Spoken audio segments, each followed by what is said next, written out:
ស្ដីបងប្អូនគ្នាខ្ញុំbiếtខ្ញុំថ្ងៃនេះខ្ញុំបង្ហាញពីរបៀបក្នុងការតខ្សែនៅក្នុងដំភ្លើងដែលវាដាច់ច្រើនសរសៃអញ្ចឹងខ្ញុំធ្វើវីដេអូមួយនេះដោយសារតែមាន comment សួរពីបងប្រុសម្នាក់អញ្ចឹងខ្ញុំធ្វើវីដេអូនេះដើម្បីបង្ហាញទូគាត់ក៏ដូចជាបងប្អូនទាំងអស់គ្នាដែលចង់ដឹងពីរបៀបក្នុងការតអញ្ចឹងបើសិនជាដាច់មួយសរសៃគឺយើងអាចតមួយសរសៃពីរសរសៃអីយើងអាចតស្មើទៅត្រូវអញ្ចឹងបើសិនជាវាមានបញ្ហាដាច់ច្រើនសរសៃយើងមិនដឹងរបៀបតគឺតអត់កើតទេអញ្ចឹងដូចជាដំភ្លើងនេះគឺវាដាច់ច្រើនសរសៃអញ្ចឹងបើយើងអត់ដឹងពីរបៀបតគឺយើងអត់អាចតវាបានទេអញ្ចឹងរបៀបក្នុងការតខ្ញុំនឹងបង្ហាញដល់បងប្អូនអរគ្នាឥឡូវខ្ញុំបង្ហាញពីរបៀបក្នុងការតអញ្ចឹងដំបូងគឺយើងយកសរសៃនេះមកយើងកោសដើម្បីវាស់វាកោសដើម្បីវាស់វាអញ្ចឹងនេះគឺវាដាច់រីកច្រើនយើងកោសមក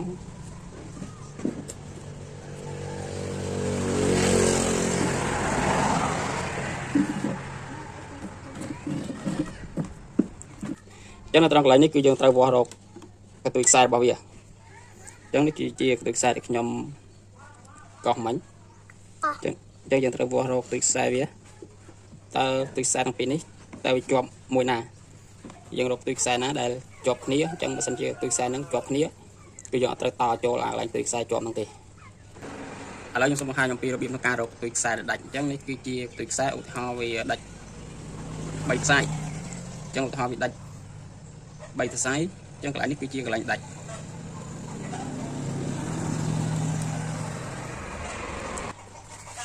អញ្ចឹងនេះជាកន្ទុយខ្សែដែលដាច់អញ្ចឹងវាដាច់ចេញពីគ្នា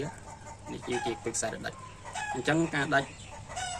នេះគឺវាមានទម្រង់បែបនេះអញ្ចឹងយើងត្រូវយកប្រភេទនាឡិកាអូម៉ែតនេះយើងត្រូវការវាស់យើងត្រូវយកអូម៉ែតនេះគឺយើងត្រូវការវាស់កន្ទុយខ្សែនេះអញ្ចឹងក្នុងកន្ទុយខ្សែនេះអញ្ចឹងវាមានអូមតិចអញ្ចឹងក្នុងកន្ទុយខ្សែនេះមានអូមតិចដូចជា1អូមឬក៏នេះឬក៏2អូមអានេះឬក៏4អូមអញ្ចឹងគឺយើងត្រូវវាស់រកនៅកន្ទុយខ្សែនេះអញ្ចឹងកន្ទុយខ្សែនេះលេខ1ខ្សែនេះលេខ1អញ្ចឹងយើងវាស់ពីខ្សែនេះទៀតខ្សែនេះលេខ2ដល់លេខ2ដូចគ្នាអញ្ចឹងយើងវាស់ពីខ្សែនេះទៀតអញ្ចឹងមានលេខ3អានេះលេខ3ដូចគ្នាអញ្ចឹងឧទាហរណ៍ជាមួយដុំភ្លើងនេះអញ្ចឹងយើងឧទាហរណ៍ជាមួយដុំភ្លើងនេះអានេះចឹងទី1អានេះទី2នេះទី2នេះ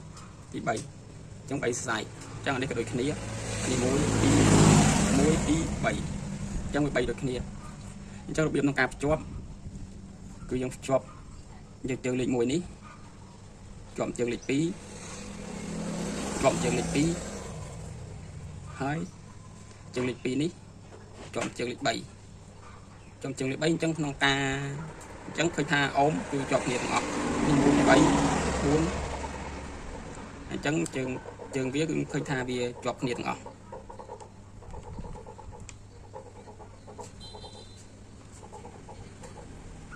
ឃើញទេអញ្ចឹងយើងឃើញថាវាអត់មានបាត់បង់តម្លៃអូមរបស់វាទេអញ្ចឹងទៅពេលយើងជាប់បែបនេះអញ្ចឹងរបៀបក្នុងការភ្ជាប់នៅពេលដែលយើងវាស់អូម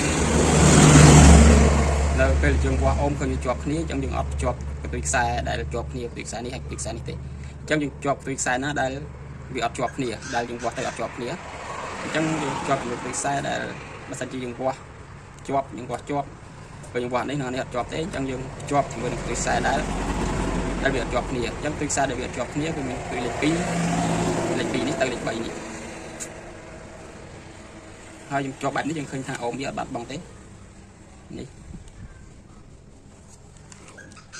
អូមវាបាត់បង់ទេដូចនេះអញ្ចឹងអានេះ1អូមណានេះ3 7អូមអញ្ចឹងយើងឃើញថាពេលខ្សែដែលវាដាច់យើងវាស់ទៅឃើញតំណវាជាប់គ្នាមួយនេះ1អូមហើយយើងវាស់អាពេលខ្សែមួយទៀតឃើញ2អូមហើយពេលខ្សែមួយទៀត4អូមអញ្ចឹងនៅពេលដែលយើង តបជាប់គ្នាទាំងអស់ចេះមកតបជាប់គ្នាទាំងអស់ចេះមកចឹងវាឃើញយើងវាស់នៅអានេះយើងវាស់ពីនេះចឹងសរុបទៅវាឃើញ7អូមសរុបទៅឃើញ7អូមអញ្ចឹងរបៀបក្នុងការរកខ្សែដែលដាច់ច្រើនអញ្ចឹងនេះខ្ញុំឧទាហរណ៍តែ3ខ្សែទេបើសិនជាច្រើនទៅវារៀងចំណាយពេលយូរអញ្ចឹងធ្វើជាលក្ខណៈលឿនដើម្បីកុំឲ្យខាតម៉ោងច្រើន